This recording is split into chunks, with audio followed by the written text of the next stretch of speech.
this video, you're going to learn some practical English with Taylor Swift's hit song, Anti-Hero, which is about her biggest insecurities. Stay tuned to see why Taylor Swift thinks she's the problem. I have this thing where I get older, but just never wiser. Let's break this down. I have means I possess, own, or hold. Thing in this context means a thought or possibility. So when she says, I have this thing, she means that she has a thought about something.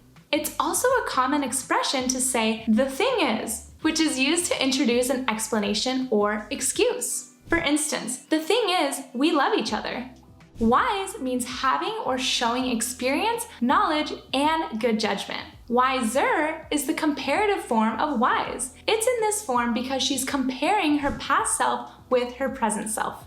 Single-syllable comparative adjectives typically end in ER and are used to compare two people, ideas, or things. It is common to say the older you get, the wiser you get, meaning as you get older, you will gain more knowledge and experience, which transforms into wisdom. So in this line, Taylor is saying that she is afraid that she is getting older, but not wiser.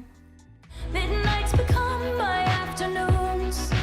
Midnight is another way to say 12 o'clock at night. For instance, I stayed up past midnight last night reading. The opposite of midnight is midday or noon. So here, Taylor is saying because she is staying up all night, midnight feels like it's the afternoon for her. When my depression works the graveyard shift.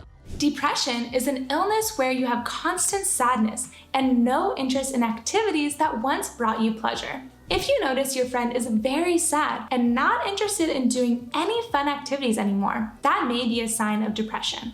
Let's break graveyard shift down. Graveyard is a place where dead bodies are buried. A synonym is cemetery. And shift is a period of time that you work. Graveyard shift is a common saying in business English, meaning a working shift that typically covers the hours of midnight to 8 a.m. Even though it's called graveyard shift, it doesn't actually have anything to do with graveyards. It comes from the fact that graveyards are lonely and spooky, just like working or being alone in the middle of the night. Some other names for shifts are the day shift, which is typically normal business hours like 9 a.m. to 5 p.m., and the night shift, which would be after business hours in the late afternoon and night. So here, Taylor is saying she is staying up all night or working the graveyard shift because of her depression or sad feelings.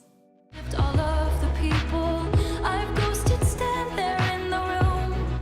Ghosted is a slang term that means the act of suddenly ceasing all communication with a specific person. It comes from the word ghost because it's like someone disappears into thin air, like a ghost. This has become a lot more common with the use of dating apps like Tinder.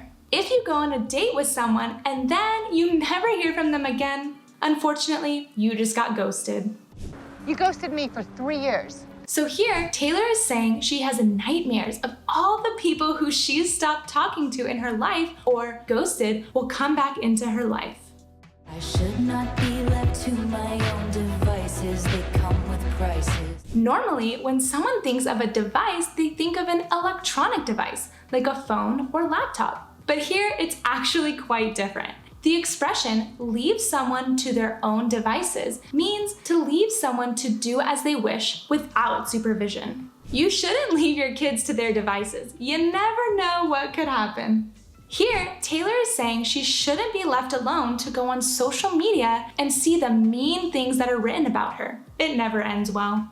When you're listening to a song and you see an expression that seems like it means one thing but has a totally different definition, it can be very frustrating. This is why I recommend learning English with FluentU. On FluentU, you learn by watching authentic videos in English that all have accurate and interactive subtitles. So when you see an unfamiliar word or phrase, you just click on it to see a context-specific definition, along with real-world example videos like movie scenes, TED Talks, and music videos. After each video, you can take a personalized quiz and answer speaking questions so you can actually practice everything you're learning. You can try it for free by signing up for a 2-week trial using the link in the description below. Plus, FluentU is currently having a sale, so now is a great time to check it out.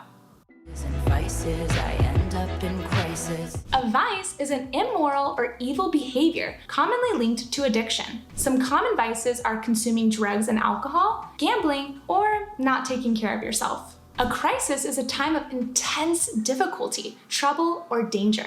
For instance, if there's an earthquake, you're in a crisis and you should get somewhere safe fast. So here, Taylor is saying that if she spends too much time on social media and the internet, her vice, it will really affect her in a negative way, her crisis. Tale as old as time is a phrase used when a story has been known for a long time. For instance, when a boy falls in love with a girl, it's very common to describe it as a tale as old as time, because it's a common story that has been told for a long time. They even sing about this exact situation in Beauty and the Beast.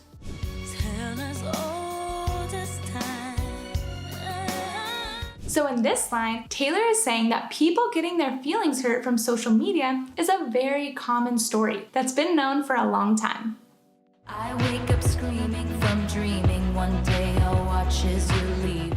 A dream is images, ideas, sensations, and emotions that usually occur while you're asleep. So dreaming is the verb. It's the ability to dream. For instance, last night Taylor woke up screaming from dreaming, meaning when she was asleep, she was having scary dreams that made her wake up and scream. You can also dream when you're not asleep. It's called daydreaming or wishing. For instance, I'm dreaming of moving to New York City, meaning you just wished and hoped to move there one day. By the way, if you're enjoying this video, please give us a like and don't forget to subscribe to the FluentU English channel so you don't miss out on any upcoming videos like learning English with friends. 'Cause you got tired of my scheming for the last time.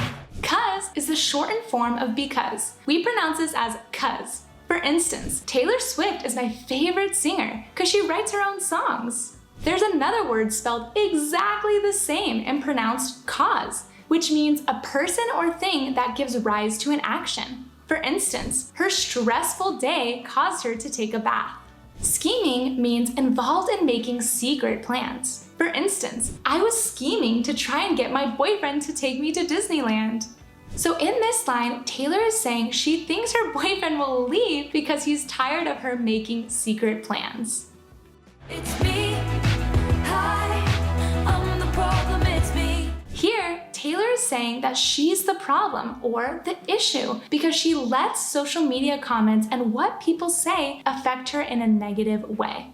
She wants to get mentally stronger so she doesn't have to feel bad about mean comments anymore. At tea time, everybody agrees. The literal definition of tea time is the time in the afternoon when tea is typically served. This is more popular in British culture than in America. But Taylor doesn't mean the literal definition here. She uses it here as symbolism for any gathering where people get together and gossip. Some common slang phrases are, "What's the tea?" or "Spill the tea," meaning that they're asking what the most recent gossip is. So what Taylor means in this line is that when people are gossiping about her, she thinks they agree that she is the problem. Also, if you want to make sure that you remember all this fascinating vocabulary, we've made a PDF vocab guide for this video, which you can download for free using the link in the description. I'll stare directly at the sun, but never in the mirror. Stare means to look at someone or something with one's eyes wide open. For instance, Harry and Ron are staring at this giant spider. Directly means without changing direction or stopping. For instance, I'll go directly to the store, meaning I will go straight from my house to the store without stopping. So here, Taylor is saying she would rather stare at the sun, which is physically harmful to her eyes, rather than look in the mirror and look within herself to figure out what's wrong. It must be exhausting, always rooting for the anti-hero. Exhausting means making one feel very tired or very tiring. For instance, soccer games are so exhausting, or it's exhausting being a parent. For adjectives, when something causes the feeling, we typically use ing ending, like boring, exciting, or interesting. For instance, math is boring. But when we are describing how a person feels, the ending is ed. bored, excited, interested. For instance, I feel bored when I study math. Rooting means cheering for a certain person or group of people, like a team. For instance, I'm from Los Angeles, so I'm always rooting for the Los Angeles Lakers to win. Let's break this one down. Anti means opposed or opposite, like antibiotics or anticipate. Hero is a person who is admired for their courage and outstanding achievements. So anti-hero means the main character who lacks conventional heroic attributes. More simply put, the opposite of a traditional hero. Some famous anti-heroes are Iron Man, Deadpool, and Walter White. So in this line, Taylor is talking to her fans and telling them that it must be tiring to always cheer her on when the media always shows her in a non-traditional way. Taylor Swift has been a pop icon for over 15 years now, just like Miley Cyrus. And her new hit song Flowers has some amazing English slang and some juicy tea about her ex. Click this video here to get started. I'll meet you over there.